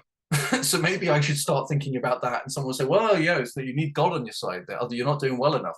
If we think that's religious, then we can say, okay, Rush Reese is wrong. Wittgensteinians are wrong. They are appealing to an over-philosophized version of religion, towards an ethics more than religion. If religion is about the mysteries and about the forces of God and the powers that God has to benefit us or not benefit us, if it's about providence over, kind of providence being a sense of your life tracks the way your life should track, that you're fulfilling your promise, right? That could be seen as providence. But if you see providence instead as, I get what I give, and I'm going to get good stuff if I give good stuff, kind of the wrong way of viewing karma, right? The American view of karma, which also, by the way, is the British view of karma. If you ask anyone in the Western world, I suspect, what is karma? They'll say, oh, it's doing good things to get good to come back. So that is not karma. Here's a slightly more better version of it, but it's still incorrect. But it's the idea of do your dharma, your duty, in order to get your karma. What's your duty? Well, your duty is determined by the mysteries. If you're a Brahmin, it's to be more Brahmin. If you're an untouchable, it's to be an untouchable. If so the whole point is to do what is expected of you based on your caste system, based on the caste system. It's not necessarily based upon some mystical notion that you're applying. And that's what this feels like. And that's why I'm wary, because it feels like what we're saying is we're kind of sanitizing religion to make it more acceptable to people who can go, oh, what you're describing here is perfectly ethical. If it was perfectly ethical, wouldn't it just be ethics? Another way of putting this is to say, remember I said that you can either think of something as being, as God does it because it's good, which turns God into basically a function of the good. The good is just some force or some perfection in the world. It's not God. God just does things that are good because God has no other nature. He can only do the good. So it's just, you might as well just refer to the good instead of to God. Wittgenstein says the much harder idea, and therefore the one that we should probably think is the most religious, is to imagine that something is good because God does it. And I imagine this is where Rush Reese would disagree with Wittgenstein and find it difficult to accept that God telling Abraham to kill his son is good, even if he'd made him see it through to the end. Because God commanded it, therefore it must be good. And that's a difficult thing to accept from this philosophical perspective. But notice Wittgenstein's more willing to embrace that. So again, we've got this Wittgenstein, Wittgensteinians, and then we're asking which of the, do they resemble religion? So there's like lots of moving parts here, and I apologize for that. But it's just to say that there are various different degrees. And that's why I say I'm on the fence when it comes to this question. I'm not sure if Rush Reese is describing religion or if he's imposing morality upon it. And I think that's wrong. You can have the teleological suspension of the ethical. God can tell you to do something, and that means you suspend your ethics. But you can't have the ethical suspension of the teleological, and especially not permanently, because if God told you to do it, you do it. It's a command from God. It's not something which you weigh up and say, oh, but did he, there's plenty of instances in the Bible where characters are doing things because they're told, I'll blast you if you don't. But those examples, you tell yourself, or maybe you suspend your judgment because what you say is, but God knows that that's what they needed to hear. And again, so me saying in my entitled way, go ahead and blast, misses the point. I'm not following that command as it should be followed. I'm not understanding what it means for God to say, I will blast you. it's this paternalistic relationship. I'm setting myself up as master, and again, maybe that's the wrong thing to do. So all I suggest is there's a problem. There's a core problem here. We're going to come to this more next week when we look at fideism, to ask, is this really religion that we're talking about here? And if it's not, where is it not? But notice we're still applying Wittgenstein's method.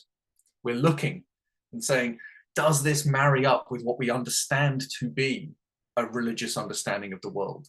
Does it actually describe it accurately?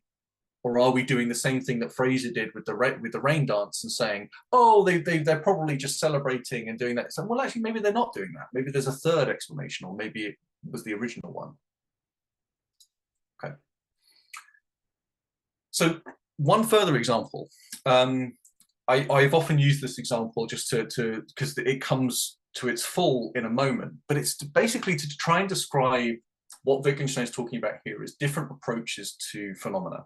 So, for instance, we must imagine, and this is based on a true story, by the way, this was a South American village, and there was a statue of the Virgin Mary, and it started weeping red tears. And three types of explanation were given at the time. The first was from theologians. Priests and bishops and the Pope and various other people said, God made this happen. It's an act of God in the world to make the statue weep tears that look like blood. So God has manifested a power on earth. Then there was a second view, which was the skeptic's view, the scientist's view, which says, it's either a trick, the priest has set up little tubes inside the statue and put little ink compartments in, and it's making it look like it's weeping, but that's or it's coincidence. It's rust dripping off the rafters. There's rusty rafters up there, and the water's getting into the rust, and it's dripping down, and it's landing in the cheeks, and that's just red rust. Maybe the priest even saw that and turned the statue so that it would land perfectly. Yeah, I'm sure that's what it is, right? So again, those are the first two. You might be wondering, well, what's the third reaction to this? Well, the third reaction came from just a woman who was asked by a journalist. They held a microphone in her face and said, "Why do you think this is happening?" And she said, "Why shouldn't the Virgin Mary weep for the sins of the world?" Right? And the point here is A contradicts B. B contradicts A. They are in a disagreement. They are in a fundamental disagreement. Why? Because they're both trying to explain the phenomenon. They're both causal accounts of how this happened. This is God that made it happen. This is the priest that made it happen, or the roof made it happen, the leaking roof. The third example is not explained. In fact, the third example could apply to if she believed the scientist. Yeah, it's rust dripping from the rafters, but still, why shouldn't the Virgin Mary weep for the sins of the world? Right. So the point here is that the religious expression is not an attempt to explain. It's expressing the very religious nature of the symbolism of the act, of the phenomenon. It doesn't matter if the priest made it happen. It doesn't matter if God made it happen. It is irrelevant what led to it happening. I'm not interested in that. I'm not here to explain it. I'm here to understand it. And that understanding is a fundamentally different kind of understanding. Again, notice Richard Dawkins would say, well, if God made it happen, then God exists, and God's a force of nature like gravity or magnetism. And if we say, oh, no, Richard Dawkins is far more likely to say, no, it's the second one. It's just a trick, and that's all it is. But notice that those two attempts to explain it are, as I say, both attempts to explain it. The third one, but you haven't understood. I haven't said I was waiting for an explanation for this. I'm just telling you my reaction to the Virgin Mary weeping is, why shouldn't it weep for the sins of the world? Very similar to the example of, why do you pray? Oh, because I think God will make something happen. Why do you pray? Oh, because I think it's good for me medically. Versus, why do you pray? Why shouldn't I express grief that the world is the way it is? Notice, right, the fundamentally different reactions to the question that's posed. Now imagine that the statue of the Virgin Mary, instead of the statue of the Virgin Mary, we have the Statue of Liberty, and it starts dancing a polka, right? It starts doing a polka dance, and it's dancing, and and everyone sees this. I would imagine, and I will leave you to agree with me or disagree with me on this, but I would imagine that we would still get the same two opinions offered. We would get someone saying it's a trick, maybe David Copperfield's up to his old tricks. Maybe there's a bit of LSD that's snuck into the Hudson River. Maybe New York water supplies have been tainted. Maybe that we're all imagining we're seeing this. Maybe it's CGI and maybe we're all wearing goggles. Maybe we're dreaming. I don't know. All sorts of explanations. Or maybe the theologian will still say God made it happen. I suspect you would probably get that. I imagine you would get theologians saying God made it happen. What you wouldn't get, however, is what I would call a religious person saying, oh, dancing for our sins, I guess, or something. You might have someone who believes heavily in freedom or in immigration saying, you probably get two sides of the immigration debate saying she's dancing because there's too many immigrants or she's dancing because there aren't enough. but the idea that they would be dancing in for religious reasons, just gone. Just, it's not that kind of discourse. What this tells me is the causal picture is not what shapes religious discourse. Religious discourse has shape, it has form, it includes some things, it excludes other things. It has particular areas of symbolism that are meaningful within it and are not meaningful outside of it. Actually, I've just occurred to me, a nice example of this is the difference between C.S. Lewis's Narnia series, The Chronicles of Narnia, and J.R.R. Tolkien's The Lord of the Rings, both of which, by the way, were based on Christian ideas. According to J.R.R. Tolkien, the last age of Earth, or rather the 6th to 7th ages of Middle Earth, were Christ's birth, moving us into the 7th age, apparently. But he didn't include any of that in there, partly because he didn't like allegory. But so you can read that without having any understanding that it's religious. I'm sorry, but if you read the Chronicles of Narnia and you don't pick up on the religious symbolism, you aren't aware of what religious symbolism is. Aslan appears as a lion and also as a lamb. Father Christmas is in it.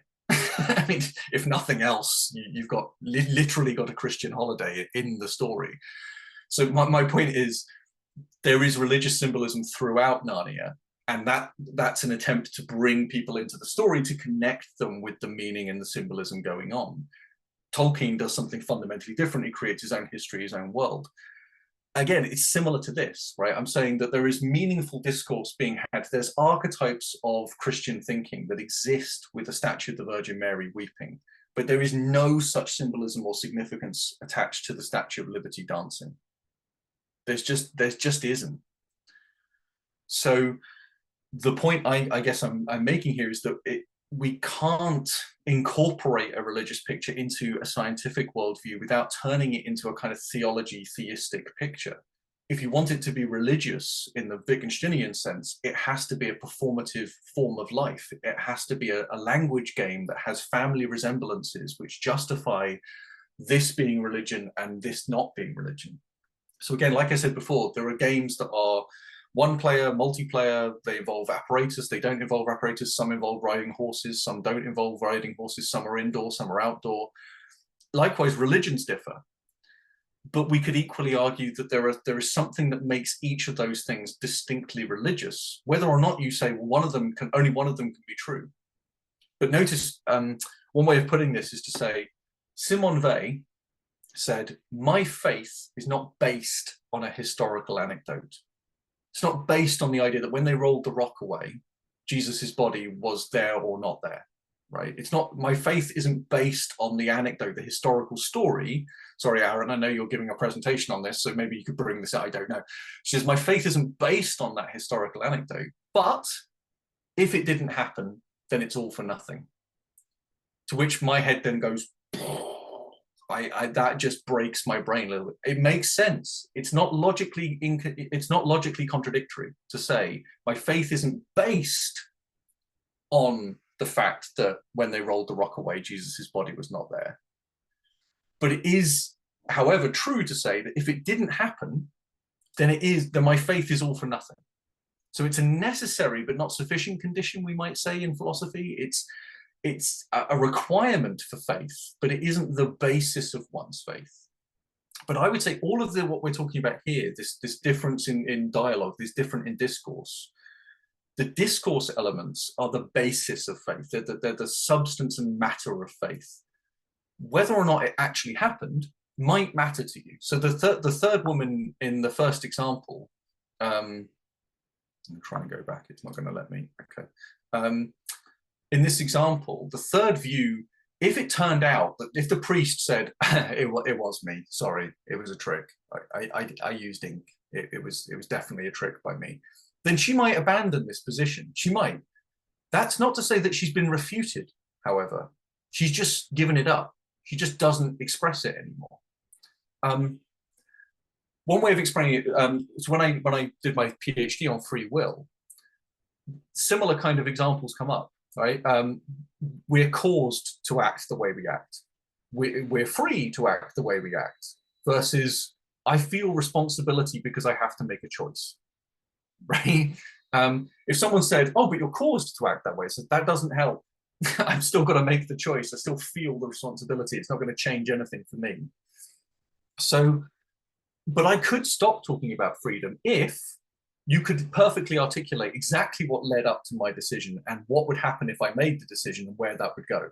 If I knew all of the consequences of my actions, for instance, if you knew exactly where the roulette wheel was going to end up when you span it, you probably wouldn't play roulette anymore, or at least you wouldn't play it the same way. You might just do it for the pretty colors and the ball bouncing, but you wouldn't be doing it to gamble. There's no gambling. You know which number's going to come up, so you spin the roulette wheel. There's no point, there's no gamble anymore. It's not the same game. So the point being that the science can change things, but it's not because the science refutes it. The introduction of showers to Britain meant that we took fewer baths, right? And in fact, many houses now in Britain are built without baths. We just have showers now. It was a very kind of American and European thing. In fact, we were considered disgusting by the French because they thought, you sit in your own water. Ugh. That was us getting clean. As you know, you'd have to understand British people to understand. But anyway, but the point is, we have fewer baths now because of the introduction of showers. But it is absurd to suggest that the introduction of showers contradicts the existence of baths. It's absurd. They don't contradict each other. It's just you can't do both. If you're doing one, you're not doing the other. So if you're thinking in terms of causes, you're not doing this. And if you're doing this, if you're doing C, then you're not doing either A or B. But you could ultimately have so much of A and B that you stop doing C. And that's when things have changed. Notice, for instance, burning of effigies. Now it's very hard to find someone who will admit, oh, I'm doing it just to express my anger. Right? Except, by the way, on Tuesday, tomorrow. Is it tomorrow? Yes, it's tomorrow. We're going to burn lots of effigies in the UK because we're going to burn Guy Fawkes. Many, many Guy Fawkes are going to get burned because apparently he once put some gunpowder in our Houses of Parliament or something.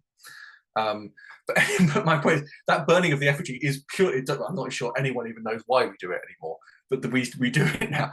But the point is, once you've done enough of the understanding things scientifically, you can't see the religious in the world anymore. And that is also something we're going to talk about when we come to scientism. Wittgenstein's rejection of scientism. These are both scientistic ways of thinking. I know you're thinking, well, how can theology be scientism?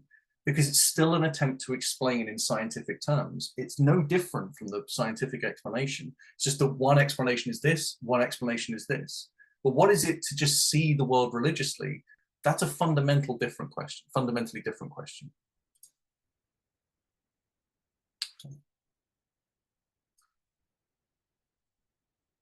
Okay. So we've got about 9 minutes left. So I don't know if we want to bring this in, but I wanted to suggest that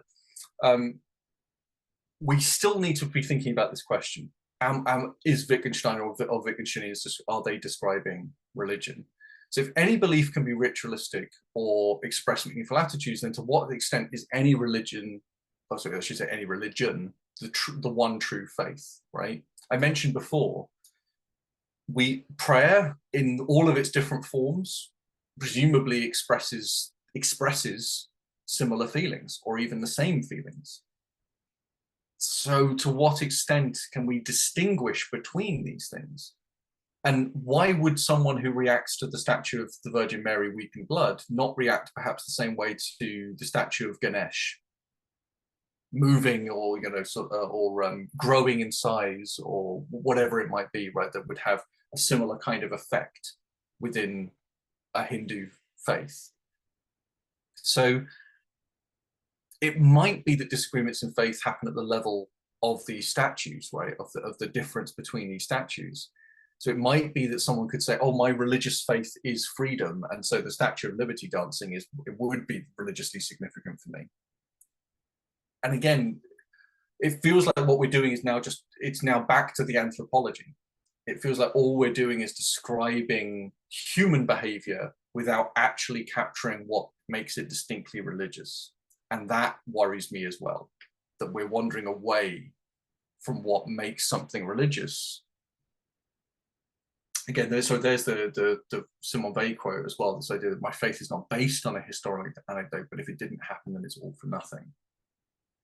And it could be that therefore what makes a true faith is that history is the history that actually happened, and the other histories are not the histories that actually happened, or maybe they're the same histories but they're told within a different faith. But maybe what it is your faith needs to be incorporated into my faith. Not a very popular view again these days, but the idea that someone might say, oh no, your faith is just part of my faith. Happens more with the Abrahamic faiths, obviously. Christianity, Islam, and Judaism. You can imagine them being incorporated into it because they tell the same stories. David and Goliath, whatever it might be, you know, Nathan and David, that we have similar stories being shared across all of them.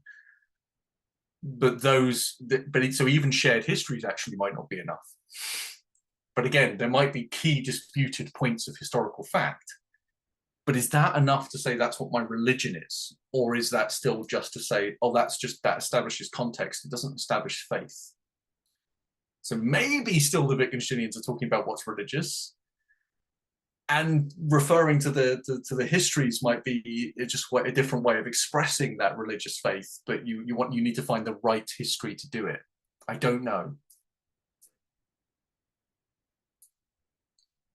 And again, it might send us back to square one, by which I mean the idea that religious beliefs are just conflicting claims about the nature of the world.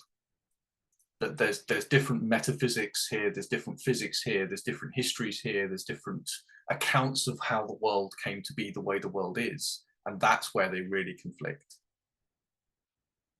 Which would ultimately mean that my point about distinguishing scientific from religious is actually unhelpful. Because these are scientific claims, they're descriptions of the world. If the world wasn't created in 5,000 years, there's a lovely line, by the way, I don't know if anyone's read, Philip Pullman.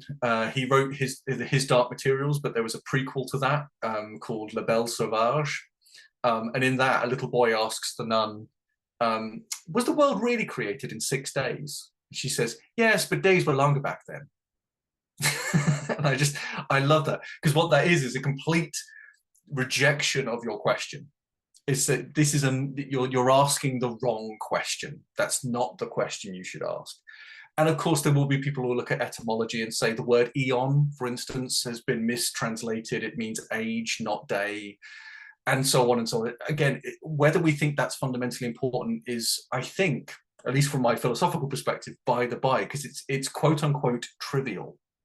What I mean by that is it could have been otherwise.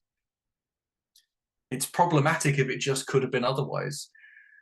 But it seems to me that quite a few people believe have their faith, have their religious beliefs, because they are the way they are, because they make specific claims and not other specific claims.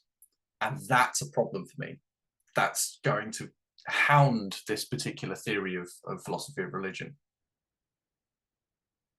Any thoughts on that, anyone?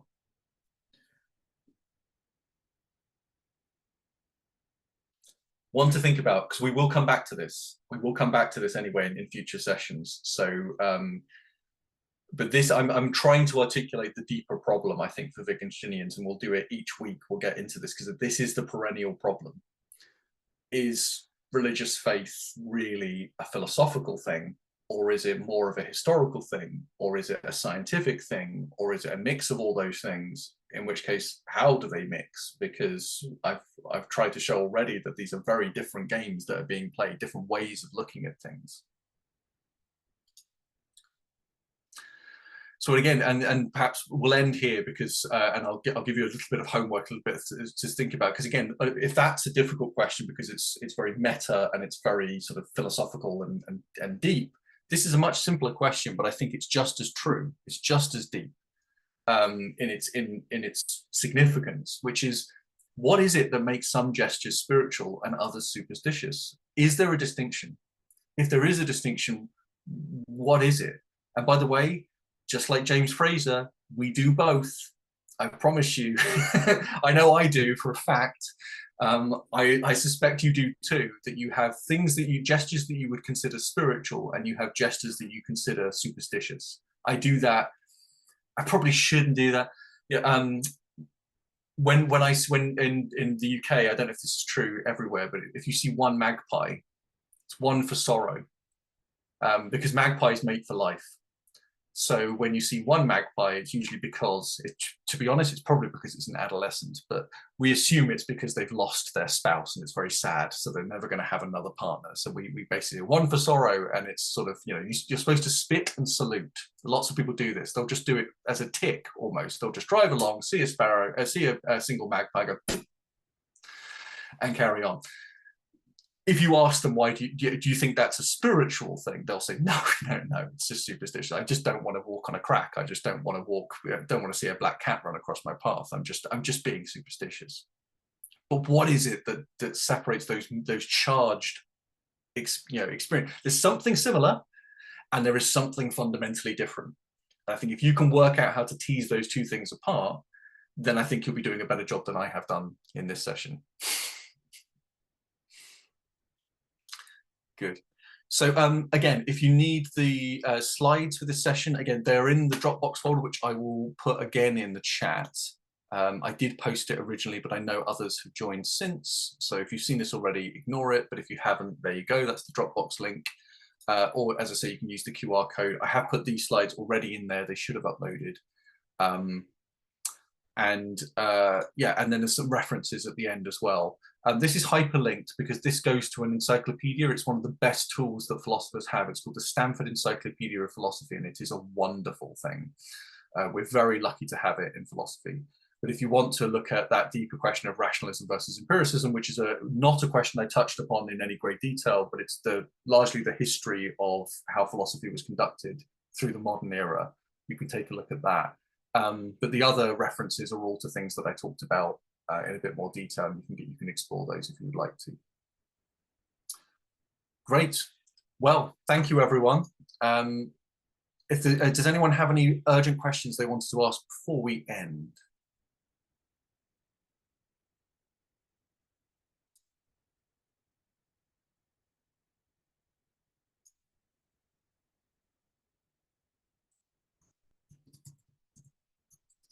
Okay, then I will end there because my wife is about to head off and get a train, and she's telling me that she's not got time to say goodbye. So I'm sorry, I'm going to go and say goodbye. But yeah, I've recorded the session, so if you need the recording again, that will go out as usual. And thank you, everyone. Really enjoyed that session. Sorry if I was talking a lot, but please, again, bring questions with you next time, anytime.